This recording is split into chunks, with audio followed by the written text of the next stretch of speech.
Hey guys, what is going on? So, first off, I'd like to say Merry Christmas out there to everyone. I hope that everyone is having, you know, a wonderful night tonight. And I hope that everyone out there has a nice Christmas. And, hopefully, I hope that tomorrow for everybody should be better. And, yeah, Merry Christmas, everybody. Today I felt like showing off my entire vinyl collection.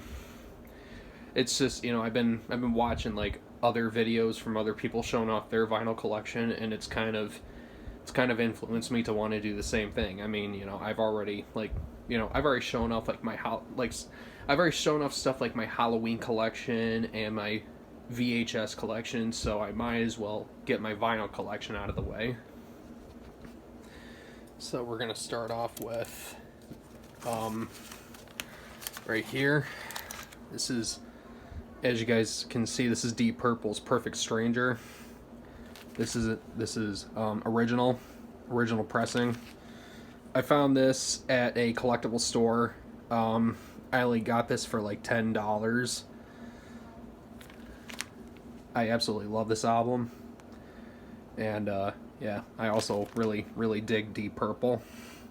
Not really one of my favorite bands, but I do like them and I do like some of their stuff. But this album in particular is one of my favorites. So as soon as I saw it, I had to get it.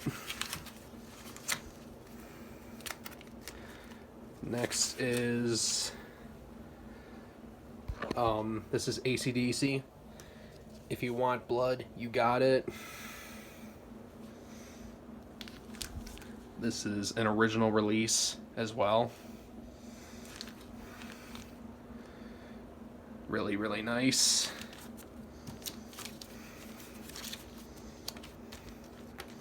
And here is a recent pickup of mine. This is Dream Theater, the Pull Me Under single. And it is still sealed. Picked this up at another record store of mine for $20. And yeah, also Dream Theater is like one of my all-time favorite bands.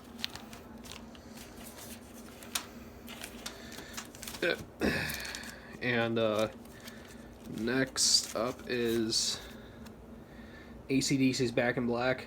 Now this right here, believe it or not, this is an autograph that my dad got from the bass player at the time, Cliff Williams. My dad told me exactly when he, got Cliff's autograph. I can't remember what the exact story was because it was a bit of a long story on how he got this. But yeah, as you can see, it says here, "To Rich, best wishes, Cliff Williams." And yeah, Rich is my father's name. But yeah, I decided to, to also like, put this right here because, I just thought it was really cool. And I'm not really sure how much Cliff Williams' signature is going for, but I'm pretty sure I can make a decent dollar off of this, and this is an original pressing of Back in Black. So yeah, really cool. And here is a really rough, beat to shit original release of Van Halen's first album, Van Halen. And when I mean like beat up, I mean like it's really beat up. It's really old and it's really beat up.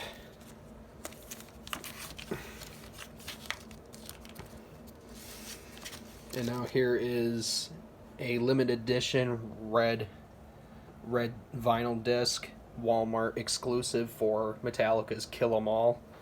Still sealed. Very nice.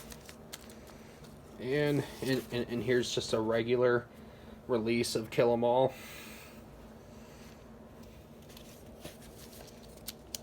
Now we're getting into my Metallica catalog. Now here's Ride the Lightning.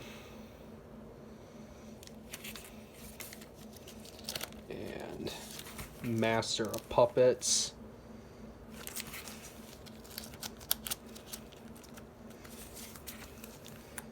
and Justice for All.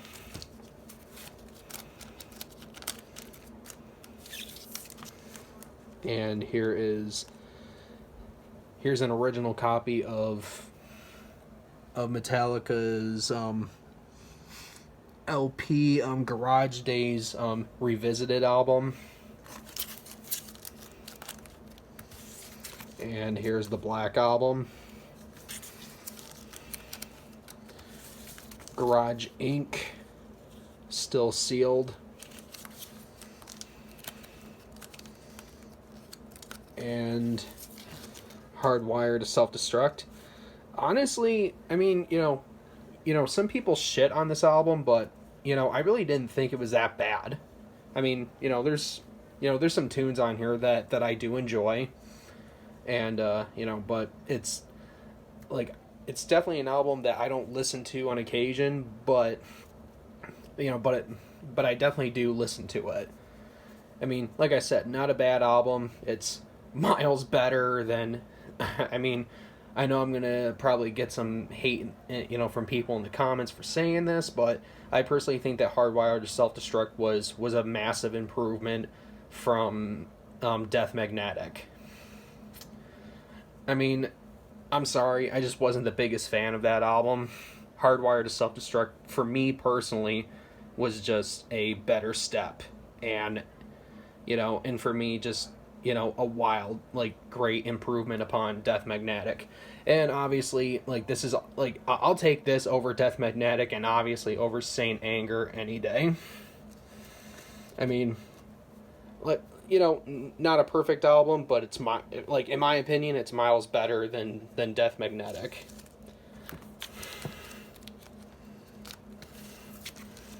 And here's Candlemass, Nightfall. I really, really dig this album as well, and I also really dig this band, Candlemass. I remember when I first discovered this band, I've never heard of them until, like, back when I was in high school, and this one time I was, like, listening to, like, at the time I had DirecTV, and they had, like, a music channel and shit, and there was this one channel for, like, heavy metal. And this one time a Candlemass tune came on. I think it was Demon's Gate, and yeah, that was like the first Candlemass song that I've ever heard. And when I listened to it, I was like, wow, this is different. Wow, that really sounded cool. And this band's called Candlemass. I'm really gonna have to check these guys out. These guys seem wicked and cool and interesting. So yeah, and like ever since my junior year, I've been, like, getting into Candlemass and, learning more about them. And, they're more sluggish doom metal, and very obviously very Black Sabbath influence, but they, they're, it's just great 80s doom metal. And yeah, this album, Nightfall, hands down one of my favorite albums. And here is Halloween 2018, the soundtrack.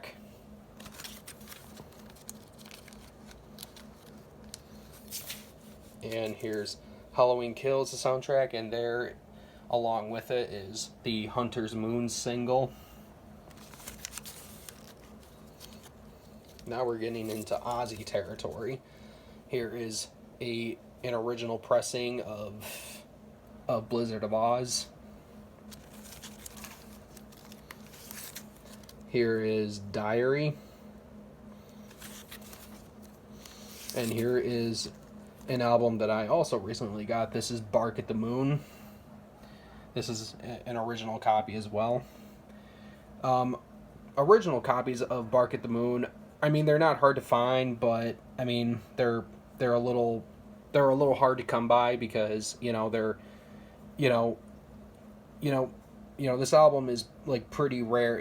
It's a pretty rare thing, specifically for Bark at the Moon. It's a very rare thing to own a copy of this album, like an original copy of this, because normally people, sell this album for, like, ridiculous amounts of money. But I was lucky enough to get this album at one of my local record stores for only, like, $50. I mean, I just couldn't turn it down. I was like, really, $50? That's it? I'll take it. Because I mean, come on, it's fucking Bark at the Moon, you know. It's hands down one of the most underrated, you know, Ozzy albums, you know, of the Ozzy era back in the 80s. And Bark at the Moon is, and again, I'm probably going to get some shit in the comments, but hey, you know, look, guys, chill the fuck out. I only have opinions. I personally think that Bark at the Moon is a lot better than The Ultimate Sin. The Ultimate Sin, not really a big fan of. I'm sorry. Bark at the Moon is the shit, and way better than The Ultimate Sin. And here's another release of Blizzard of Ozz. This is a, you know, limited edition picture disc release. And here's another limited edition picture disc release of Diary of a Madman. Now we're getting into Black Sabbath. This is Black Sabbath's Headless Cross. This is an original release from the UK. You know, when I bought this off of eBay, believe it or not, I paid one hell of a hefty price for this album because it's really rare. I mean, you know, it's just one of those things where, you know, like this is just one of those Black Sabbath albums that like, you know, that they did, and it didn't really become that much of a big hit. And unfortunately for Headless Cross, for as much of a masterpiece as I truly think it is, yeah, it just didn't become that much of a big hit. And that's what makes this album so rare, is because not too many people know about it, unless if you're a super hardcore heavy metal or Black Sabbath fan, then you'll know about it. But other than that, not everybody knows about it. And yeah, I had this shipped for me from the UK when I bought it off of eBay.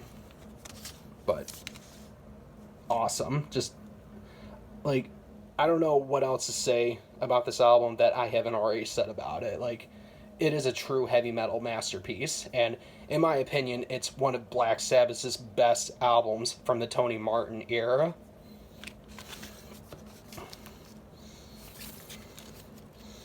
And now here is Black Sabbath's Heaven and Hell. This is, you know, an original release right here. Awesome.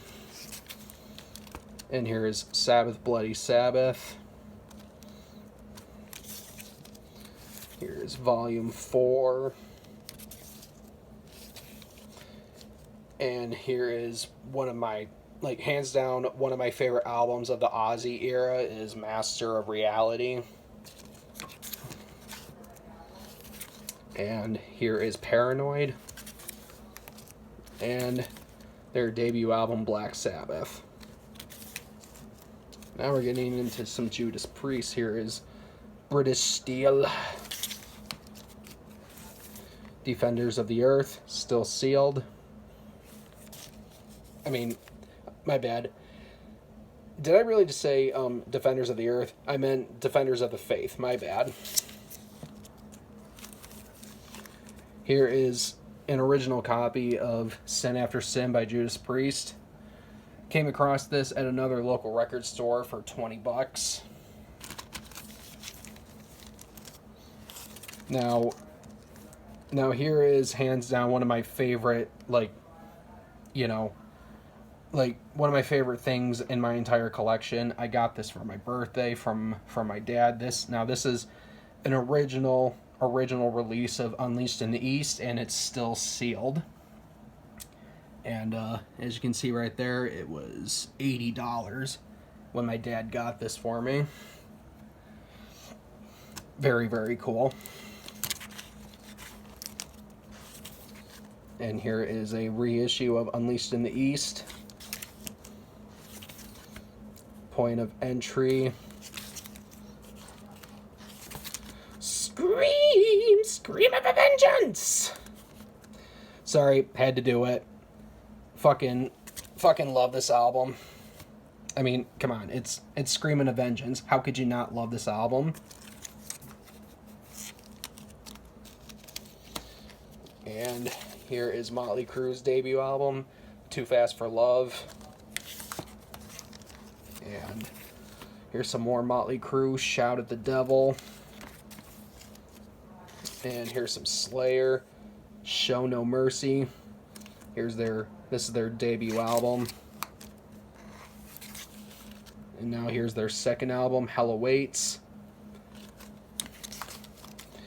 And here is their third album, Reagan Blood, Still Sealed. Now, they're for Slayer, their first three albums were, in my opinion, like their best albums. I mean, in my opinion, yeah, their first three albums were good, but I feel like, in my opinion, everything else that they did kind of sucked, in my opinion. But no, their first three albums were just bona fide badass. And here's Rush's 2112. Here's an original copy of Farewell to Kings. Here's another original copy of Moving Pictures. Here's Fly By Night. Now, I picked this up at the same record store that I got Perfect Strangers and Sin After Sin by Judas Priest at as well. And this was $30.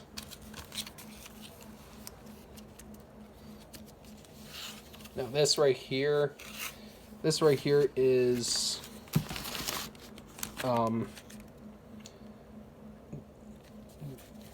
this is Rush Hemispheres. This is a, reissued box set. Just gonna put that right there for now. And last but not least for Rush is Exit Stage Left album. This is an original copy as well. Now we're getting up into the irons with Iron Maiden. Here is Iron Maiden's debut album, my personal favorite. And Killers, another personal favorite of mine. Both Iron Maiden and Killers are just, they're just fucking awesome. And honestly, the Paul Di'Anno, incarnation of the band is my personal favorite. Listen, nothing against Bruce Dickinson. I love Bruce Dickinson too, but I'm sorry, there's just some like I know I'm gonna get a lot of flag for saying this from all the fucking ass kissing Dickinson fanboys, but I'm sorry, there's just there's just a lot of ways where Paul Di'Anno was just way more superior than Bruce Dickinson. It's just, his voice has a lot of texture, and technically, although, yeah, Bruce Dickinson has a naturally higher range, but at the same time, Bruce Dickinson and Paul Di'Anno have the same 4-octave range. But for me personally, Paul Di'Anno, his voice just has, his range is just wildly underrated, and his voice just has a lot of fucking texture. So yeah, Killers and Iron Maiden are just, literally some of their best work, ever. Oh, God. And here's Made in Japan.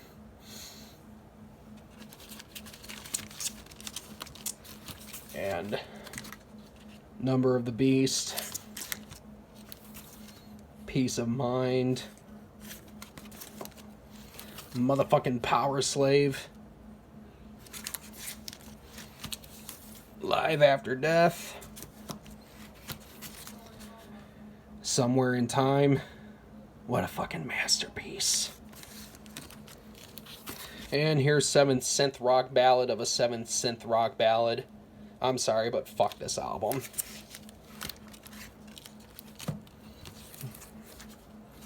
And here's Made in England 88 live album. No Prayer for the Dying. wildly underrated in my opinion. I mean, it unfortunately doesn't get a whole lot of love, amongst heavy metal fans and amongst, the Maiden fans, but it's still, it's still a good album. Not perfect, but I mean, it's a lot better than, like, all the other shit that, that they release in, from the Blaze Bayley era after Bruce Dickinson left. And here's Fear of the Dark. And here's an album that has only one song that I like from the Blaze Bayley era. And, that one song is from this album, The X Factor. And unfortunately, I don't have Virtual 11 because I just don't know if I can have it within me to own that record, because it is just horrendously bad. Let's just be perfectly honest. But one day maybe I will, and I'll just keep it sealed, and hopefully it'll grow in value, and I'll maybe sell it. But anyways, here's Brave New World. Arguably one of Maiden's, like, strongest, like, this is Maiden's, like, this is arguably one of their strongest comebacks in heavy metal history, with this record. And this is unfortunately one of Maiden's last best albums, during the midst of the early 2000s up until this point. And here's Escape by Journey. Fight, War of Words. Now this is a live album from a Journey tribute band. I meant to say cover band, but they're actually a tribute band. And I actually got to meet them, and they signed the album for me. And here's AC/DC's Highway to Hell. And to close it off, we have one of my favorite Disturbed albums, Indestructible. So there you go. So yeah, that's it, guys. I hope you guys enjoyed my entire vinyl collection. Once again, Merry Christmas, and I hope that you guys have a wonderful Christmas day tomorrow. And yeah, so see you guys later.